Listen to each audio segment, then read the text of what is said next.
Have you ever had that blue box mac and cheese that comes with the weird packet of orange powder and the noodles? And well, you boil the noodles for like 10 minutes and then mix in the powder with the milk, and you get some okay mac and cheese. Do you like that stuff? Yeah, Yeah? sort of. Well, here's something that's even better than that. This is homemade, creamy, gooey, 3-cheese mac and cheese that's velvety and silky. Look how it coats those noodles. Doesn't that smell good? Yeah. It smells cheesy. Nice and cheesy. Way cheesier than that blue box stuff. You know what's in it. You know what the cheeses are. We got the whole recipe in the description below. So let's get in on how to make this delicious creamy mac and cheese. I'm Matt. This is Emery. This is Kaiser's Kitchen. Let's get into it.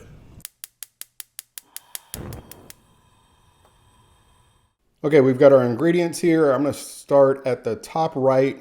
We've got our cheddar, Gruyere, Fontina cheeses. We've got our flour, our butter, our mustard powder, our hot sauce, our black pepper, our salt, whole milk, and 1 pound of corkscrew noodles.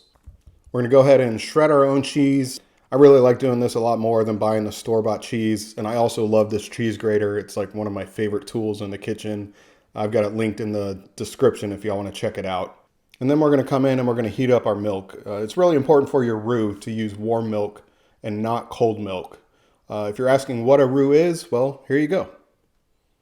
Okay, so mac and cheese. You know, we could do something as simple as go buy a big block of Velveeta cheese, throw it on the stovetop, toss in some milk, stir it up a bunch until it gets nice and creamy, and use that as our cheese sauce. You know, there's nothing wrong with that. I grew up eating that. For probably the longest time, I used that to make my own mac and cheese. But for this mac and cheese, we really want to get something deeper with a richer flavor, more in-depth flavors, and just something really nice and creamy. So to do that, we're going to make a roux-based sauce. If you've never heard of a roux before, you take equal parts fat and equal parts flour, throw it on the stovetop, mix it up really well, and then you can go a number of directions. You know, for a roux, with a roux, you can make really good cream gravy, like on biscuits and gravy. You can make a really good gumbo. It's going to take a while, but for purposes today, we are going to take our butter and our flour and throw it on the stovetop and make our base for what's eventually going to be our cheese sauce. There's a whole lot to it, but it's delicious and it's awesome. And it's a little more time consuming than the Velveeta and the easy trick that way, or the blue box mac and cheese. But trust me, it is going to be so much more delicious. Let's go. Okay, so here we go with our sauce. We are dumping some butter into a warm pan and we're just going to let it melt at this point. What we're looking for is to make a brown butter here that's really going to add a lot of depth of flavor to the sauce. That's going to be a little nutty, and just give a really good flavor all around. But to do that, you just throw your butter in and you just mix a whole bunch. You don't want the butter to burn. And you can kind of see it getting a little brown at the bottom. But what we're really looking for is this.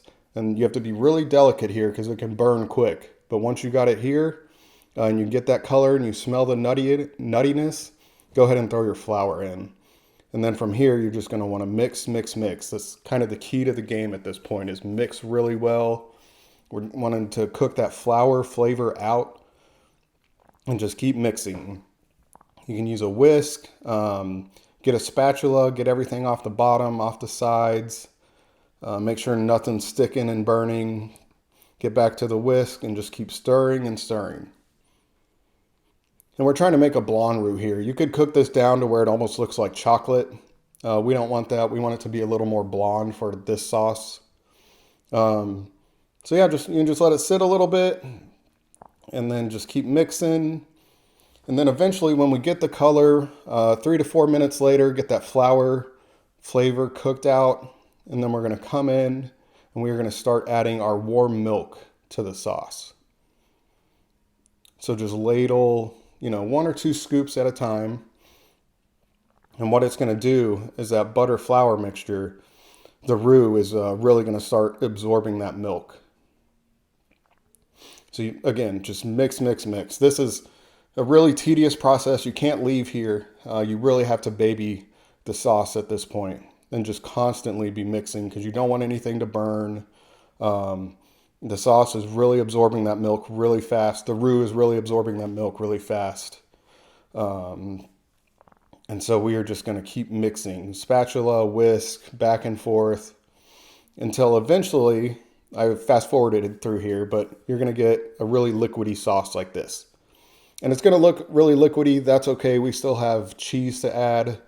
But right now we're throwing in our mustard powder and our hot sauce. Again, mix, mix, mix. Mix that in really well. Get all those clumps out.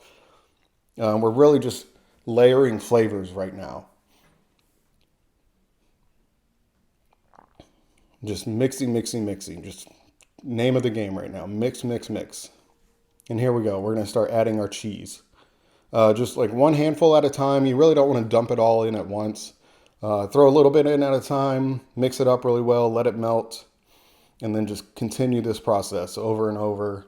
And you're going to notice the sauce is going to change a little bit. It's going to start looking a little more yellow, orangey. It's picking up that color from the cheddar. And just mixing, mixing, mixing. That's all we're doing. But you can also notice the sauce is thickening a little bit with the cheese in there. And we're just mixing. We're also going to come in, and this is a good time to check it. So get a spoon, dip it in with the back, and you can kind of get a feel here for how your sauce is. Is it too liquidy? Is it too thick? Right now, this is about what you're looking for. It's coating the back of the spoon. Might get a few drips off, but that's okay. It's also a good time to taste the sauce now. And I threw about a tablespoon of salt in there just to give it a little bit more flavor. And then this is a big key right here. This is called sodium citrate. I'll make a separate video about this. But this is going to help our sauce stay nice and thick and velvety and silky and everything you really want. It's not going to allow it to clump up. So throw that in. I'm hitting it with an immersion blender for 30 seconds, a minute or so. You can see the sauce even just stick into the immersion blender. That looks really good. Then I come in and hit it with about a tablespoon of black pepper and just mix it really well.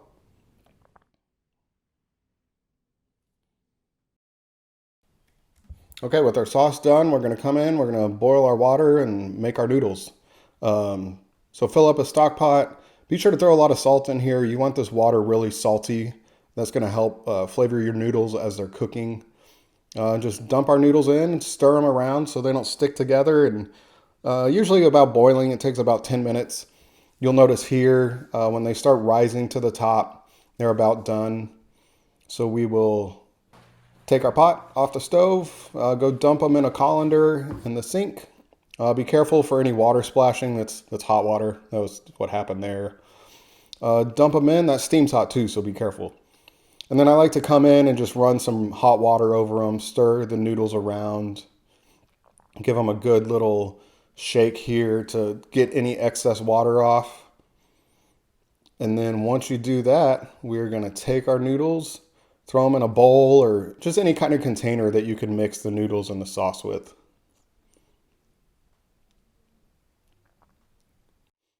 Here we are dumping our sauce into the noodles. Be sure to get a spatula, get all that sauce out. You spend a lot of time on that sauce. So you really want it to be, you really don't want to waste any. So get all the sauce out of the pot, and then we're just going to come in, give it a big mixy, and man, just look at those noodles. They're super well coated. That sauce is getting into the little holes of all the noodles. That looks, oh, delicious. I want to eat some right now. Okay, so nice and yummy and cheesy. Ready to try it? Yep. All right. What color do you want? I don't care.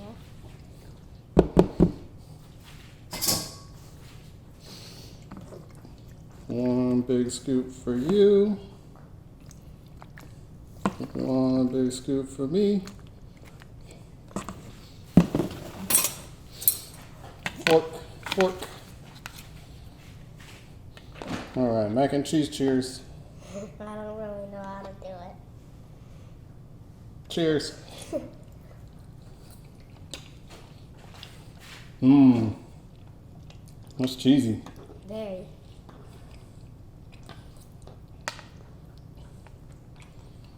Well, what do you think?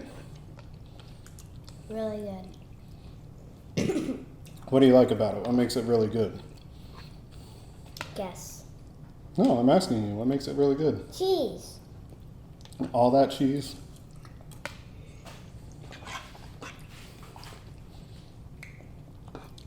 Just how well, I don't know if y'all can see that, but just how well that noodle is coated. All that cheese sauce is in there.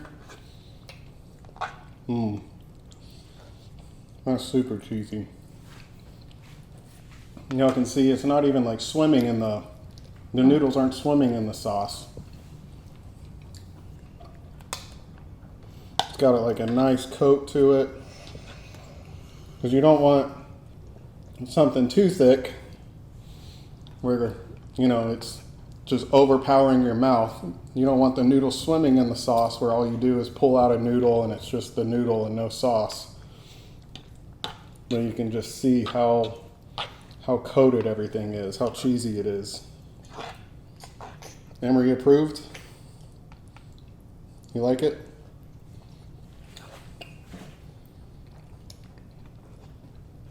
That is pretty dang yummy. Well, that's how you make homemade mac and cheese. That is way better out of the box. It's got way more flavor. It's nice and creamy and silky. Just kind of everything you want out of mac and cheese. I also like the ones out of the with the box too. You do? Which one do you like more, this one or out of the box? Yours. Ours. You help me make it too. Okay, what does everybody need to do to our channel?